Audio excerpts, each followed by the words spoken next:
Terima kasih pemirsa, Anda kembali menyaksikan Kominfo Newsroom. Pemirsa, Kementerian Pemberdayaan Perempuan dan Perlindungan Anak menggelar forum tematik Bako Humas dalam rangka menyukseskan Hari Anak Nasional 2024. Melalui forum ini, Menteri PPPA Bintang Puspayoga menyebut Hari Anak Nasional sebagai momen meningkatkan perlindungan dan pemenuhan hak anak-anak Indonesia. Hari Anak Nasional dirayakan pada tanggal 23 Juli setiap tahunnya. Tahun 2024, Hari Anak Nasional akan digelar di Papua dengan fokus isu yaitu merdeka anak dari kekerasan, perkawinan, internet sehat, pekerja anak, dan stunting. Dalam pidatonya, Menteri PPPA Bintang Puspayoga menekankan Hari Anak Nasional bukanlah sekedar seremoni tahunan, namun sebagai momentum semua pihak meningkatkan perhatian dan perlindungan bagi hak-hak anak Indonesia. Hari Anak Nasional ini bukan hanya sebuah peringatan tahunan yang kita harapkan. Peringatan Hari Anak Nasional tidak hanya selebrasi semata, tapi bagaimana peringatan Hari Anak ini akan menjadi momentum bagi kita sebagai momentum bercermin diri, merefleksikan diri, kemudian merenungkan dan mengevaluasi komitmen kita dalam memenuhi hak-hak anak, demikian juga melindungi anak Indonesia. Sebelum puncak acara pada tanggal 23 Juli 2024, Hari Anak Nasional memiliki sejumlah agenda pembuka yang akan digelar di 11 lokasi berbeda di Jakarta. Beberapa di antaranya adalah merangkai partisipasi anak yang bermakna, festival ekspresi anak, dan lain sebagainya.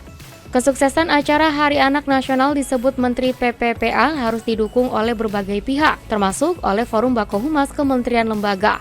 Kepala Biro Hukum dan Humas Kementerian PPPA Margaret Robin Korwa mengajak anggota Bako Humas dan awak media berkontribusi langsung dalam menyuarakan kesejahteraan anak-anak Indonesia, utamanya dalam penyebarluasan narasi tunggal terkait dengan Hari Anak Nasional 2024. Yang pasti dalam pemberitaan harus responsif dan berperspektif anak, sehingga tidak ada hak-hak anak yang teramputasi dalam pemberitaan media, termasuk dengan jika ada korban kekerasan. Kami berharap kepada insan media untuk memberikan perlindungan, terutama merahasiakan nama korban. Jika disebutkan cukup inisial, tapi dalam memberikan penghormatan terhadap hak asasi manusia, maka cukup disebutkan dengan terduga korban tanpa menyebutkan nama, karena jejak digital itu tidak akan terhapus.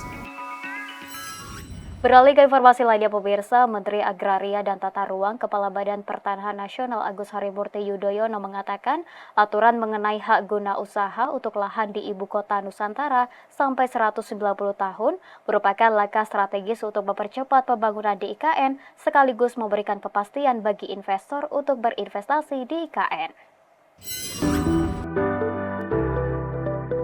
Menteri Agraria dan Tata Ruang Kepala Badan Pertanahan Nasional Agus Harimurti Yudhoyono menyatakan aturan mengenai hak guna usaha untuk lahan di Ibu Kota Nusantara sampai 190 tahun yang diatur dalam Peraturan Presiden Nomor 75 Tahun 2024 akan dapat menarik lebih banyak investasi.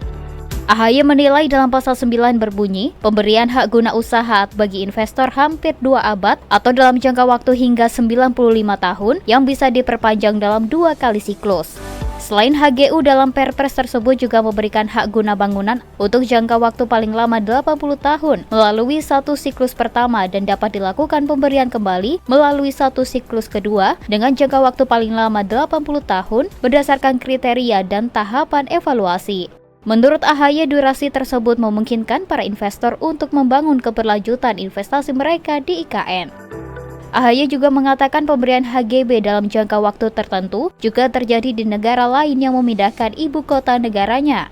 Berbeda halnya dengan wilayah lain di Pulau Jawa, khususnya Jakarta, yang telah memiliki sistem investasi dan pasar yang jelas. Ibu kota Nusantara membutuhkan langkah penyesuaian investasi yang baru. Pemirsa, Kamar Dagang dan Industri Indonesia menyiapkan dokumen usulan kebijakan ekonomi pemerintah tahun 2024 hingga 2029 yang disebut dengan dokumen peta putih atau white paper. Ketua Umum Kadin Indonesia Arsyad Rashid mengatakan, rekomendasi itu mendukung realisasi program ekonomi prioritas pemerintah dalam 5 tahun ke depan.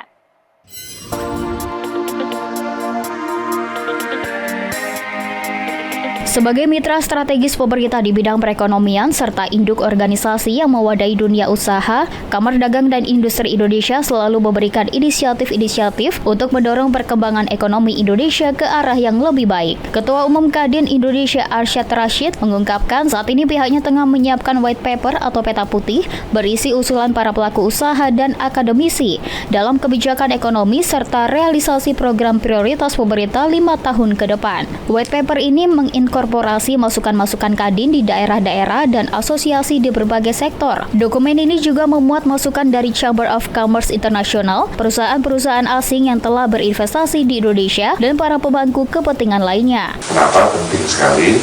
Karena supaya ada alignment. Karena di sini kuncinya saya katakan tadi, kata-kata gotong royong itu yang jadi pusat, provinsi, kota, dan juga yang namanya pusat, provinsi juga kabupaten kota. Ini harus ada alignment. Kuncinya apa? Good policy, good policy, good policy. Menurut Arsyad, dokumen yang diperkirakan rampung pada Agustus mendatang diharapkan dapat memperkuat dan menyukseskan program pembangunan 2024-2029 serta mendorong implementasi Asta Cita dan 17 program prioritas pemerintah selanjutnya Prabowo Gibran. Kita beralih ke informasi lainnya pemirsa. Kementerian Lingkungan Hidup dan Kehutanan meluncurkan dokumen Zero Waste Zero Emission 2050. Upaya ini dilakukan sebagai langkah penting untuk memastikan tidak ada lagi sampah yang terbuang di TPA karena dapat menghasilkan metana, salah satu jenis gas rumah kaca.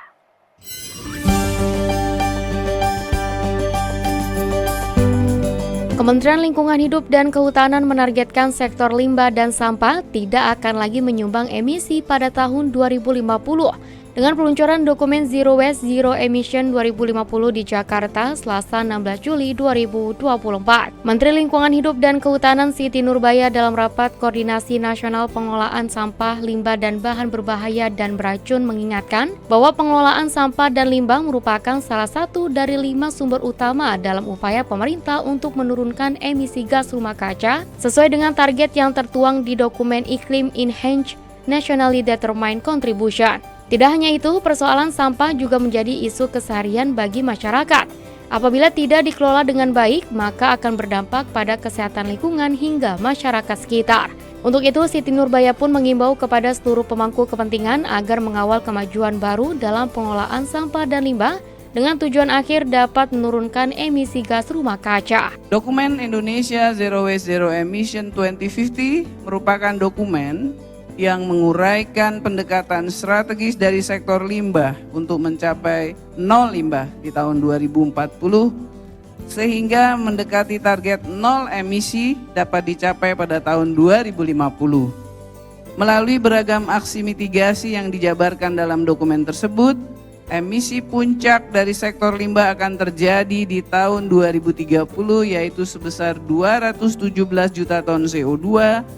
Diproyeksikan emisi secara bertahap akan berkurang hingga di tahun 2050 mencapai 62 juta ton CO2 dan 9 juta ton CO2 ekuivalen di tahun 2060.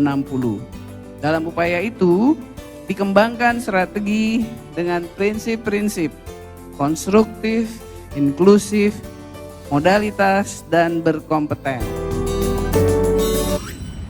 Pemirsa, kami akan segera kembali dengan dialog mengenai HAN 2024 Dukung Kesejahteraan Anak untuk Indonesia Maju bersama rekan kami Mona Azari sesaat lagi.